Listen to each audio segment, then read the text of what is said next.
आपको पता है स्पिरिचुअली एक रूल है, स्पिरिचुअली एक बाइबल का सिस्टम है जो मैं आपको बताना चाहता हूं।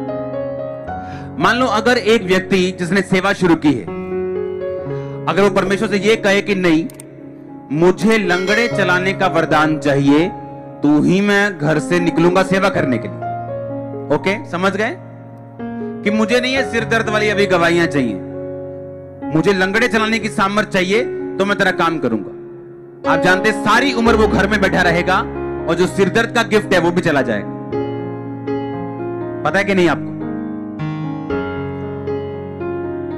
और जब वो विश्वास से निकलता है और प्रेयर करता है, अच्छा एक बार मैं सिर दर्द चला गया, कभी आंख दर्द ठीक हो गई, और वो बढ़ता जाता है बढ़ता जाता है और वरदान भी बढ़ता जाता है। आपने देखा होगा कि अब व्हील चेयर पे मुझे ले हैंड करने की भी जरूरत नहीं। आप समझ रहे हैं मेरी बात को? वो आपको ग्रो करता है और ग्रोथ जो है वो आपके स्टेप्स के ऊपर डिपेंड करती है। अगर आप वेट करेंगे कि परमेश्वर वेट करेंगे कि वो मुझे बरकत देगा और मैं कुछ दूंगा, आप सारी उम्र वेट करेंगे। इजरायली बच्चे जब चर्च में जाते हैं तो उन्हें सिखाया गया कि बेटा तुम चाहे फाइनेंशियली कमजोर क्यों ना हो, पर यहोवा के आगे वो याहवे बोलते कि खाली हाथ नहीं जाने।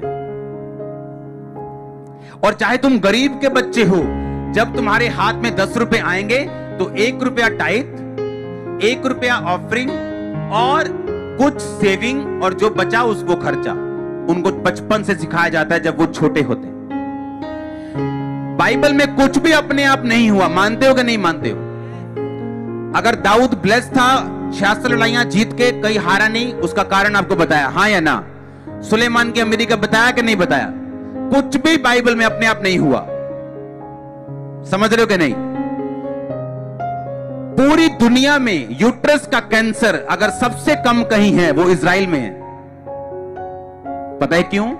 बचपन से उनकी लड़कियों को सिखाया जाता है बेटा जब तक शादी नहीं होगी किसी भी लड़के के साथ सोना नहीं, और कुंवारे रहना है शादी तक, और पवित्रताई में रहना है, गंदे काम नहीं करने, कुंवारे होते भी कुछ गलत नहीं करना अपनी बॉडी से। बचपन से जब वो छोटी होती। और अभी स्टडी करके देख लो, पूरी दुनिया में यूट्रस का सबसे कम कैंसर इजराइल में है। आपको इत्तेफाक लगता है? आपको ये इत्तेफाक लगता है? नो, कुछ भी इत्तेफाक नहीं। पूरी दुनिया में अमेरिका का मीडिया जो बिलियंस डॉलर्स इंडस्ट्री है, 90% यहूदियों का है, क्रिश्चियंस का है, इजरायलियों का है। पता है क्यों? सुनो मेरी बात, इसलिए नहीं कि वो बहुत अमीर थे, बाप दादे परदादे अमीर हैं, इसलिए नहीं है। नो नो नो, इत्तेफाक नहीं है ये। बचपन से देने की आदत है। अगर गरीब है ना, कम है, तो भी खुदा के घर में देने की आदत है, टाइथ निकालने की आदत है। जब उनको देने की आदत पड़ जाती है, परमेश्वर उन्हें फिर शर्मिंदा नहीं रखता और उनके हाथ को ब्लेस करता है कि वो देते जाए सारी उम्र। आपको लगता है इत्तेफाक है कि सारा मीडिया यहूदियों का इत्तेफाक है? दुनिया का हर बड़ा बिजनेसमैन यहूदी, आपको इत्तेफाक लगता है? अरे कुछ भी इत्तेफाक नहीं, कुछ भी इत्तेफाक नहीं। जब वो गरीबी से ही उनको देने की आदत पड़ जाती, मांगने की नहीं, उनको देने की आदत है। गरीब है तो भी देना है, गरीब है तो भी टाइट रखना है, गरीब है ऑफरिंग अलग रखनी, गरीब है तो भी सेव करना है। और होता क्या, जब वो बड़े होते हैं लड़के, उनको देने की इतनी आदत होती है कि उनको पता होता है कि मैंने कामयाब होना ही होना है, क्योंकि मैं टाइट दे रहा हूं, मैं ऑफरिंग दे रहा हूं, मैं गिविंग कर रहा हूं, मुझे देने की आदत है, और परमेश्वर ने देने वाला ही बनाता है। आज दुनिया की सबसे बड़ी चैरिटी देख लो, यहूदी लोग होंगे। अब मेरी बात समझ रहे कि नहीं? कुछ भी इत्तेफाक नहीं है। अगर हम हीलिंग के लिए जा रहे हैं तो जाओ, दैट्स इट। प्रीच करने के लिए जा रहे हो, जाओ, कोई दिक्कत नहीं। अगर बोना शुरू किया तो बोलो, कोई दिक्कत नहीं। अपने आप को गिवर बनाओ और परमेश्वर आपकी कैपेसिटी को बढ़ा देगा। वो आपकी कैपेसिटी को बढ़ा देगा। वो आपके आमीन ऊंचा चाहिए चर्च। आप मेरी बात को समझ रहे कि नहीं? अगर मैं इंतजार करूंगा कि मेरे पास कुछ आए तो मैं बोऊं, तो मैं कभी भी ब्लेस नहीं हो सकता। परमेश्वर मुझे आज मेरे पास क्या है उसे देखता है। वो ये नहीं देता कि वो 1 रुपया है कि लाख रुपया है। वो ये देखता है कि मैं किस में से दे रहा हूं। अगर मैंने 10 लाख में से 1 लाख दिया तो वो मेरी ब्लेसिंग है। हाँ या ना? अगर मैंने 100 रुपए में से 1 रुपया दिया, वो ब्लेसिंग नहीं है। वो हाथ देखते हैं। और जब हम अपने हाथ को बढ़ाते हैं गिविंग के लिए, प्रीचिंग करने के लिए मुंह को खोलते हैं, हम जाने के लिए अपने पांव को खोलते हैं, हम जाते हैं, परमेश्वर हमारे स्टेप्स के ऊपर ब्लेस करता है। परमेश्वर ने कहा ओके, चेलों को बुलाया, अच्छा जब तुम जाओगे रास्ते के लिए 2 जोड़ी कपड़े ना लेना, ओके, बटुआ नहीं लेना, चांदी नहीं लेना, सोना नहीं लेना, करेंसी नहीं रखना, और जिस घर में जाना उस घर को आशीष देना। अगर वो काबिल नहीं होगा वो आशीष वापिस आ जाएगी। और घर घर मत फिरना, उनको इंस्ट्रक्शंस दी। और चेले वापिस आए। परमेश्वर ने कहा क्या जब मैंने तुम्हें घर घर भेजा और बिना पैसे बटुए झोली के भेजा, क्या तुम्हें किसी चीज की दिक्कत हुई? उन्होंने कहा नहीं प्रभु। मतलब क्या? अगर वो ये इंतजार करते रहते कि कब सोना आए, कब चांदी आए और करेंसी आए और हम जा सके सुसमाचार के लिए, परमेश्वर ने कहा ऐसे तुम बैठे रहोगे कि बरकत आए तो मैं बोऊं, प्रभु रास्ते खोले तो मैं सीड बोऊं।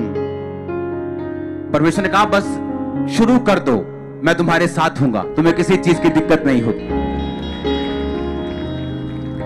तुम्हें किसी चीज की दिक्कत नहीं होगी। हमारे स्टेप्स बहुत जरूरी हैं परमेश्वर की तरफ,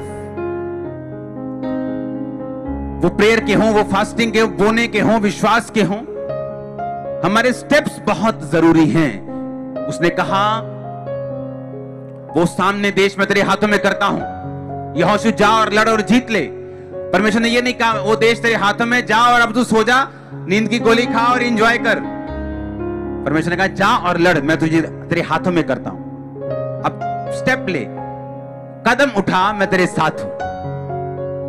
परमेश्वर ने कहा याजकों को जब वो उस यरदन नदी को पार कर दे, परमेश्वर ने कहा जब याजक अपना पांव यरदन नदी के ऊपर रखेंगे तो पानी 2 भाग हो जाएगा। जब मूसा अपनी छड़ी लगाएगा तो उस यरदन, वो लाल समुद्र 2 भाग हो जाएगा। तू स्टेप लेगा, प्रभु बरकत देगा। तू एक कदम उठाएगा, वो तुझे आशीष देगा। मैं 20% बोता था शुरू से, 3500 मुझे मिलता था पॉकेट मनी और 700 750 में बोता था। और तब से मुझे बोने की वो आदत पड़ी कि आज मैं आपके सामने हूं, वो आदत छूटी नहीं। और मुझे मालूम है हेवन ओपन होता है, चाहे वो अमाउंट कुछ भी हो, लेकिन अगर वो मेरे दिल से है, अगर मेरे हिसाब से, मेरी हैसियत के हिसाब से अगर वो अच्छी है, तो मुझे मालूम है हेवन ओपन होता है मेरे लिए और आप लोगों के लिए। हालेलुया। उसमें की गई मेहनत कभी व्यर्थ नहीं जाती। और हमें विश्वास से दिखाना है कि हम उसके वर्ड पे फेथ करते हैं। हमें इंतजार नहीं करना, हमें कदम उठाने, परमेश्वर हमारे साथ होगा।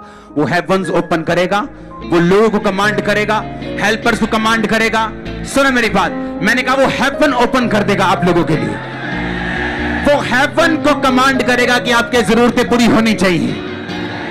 मैं यीशु मसीह के नाम में देख रहा हूं आपकी जरूरतों को पूरा होते हुए हेवनली भंडारों से आमीन हो। तो यह आशीष आपकी है। हालेलुया।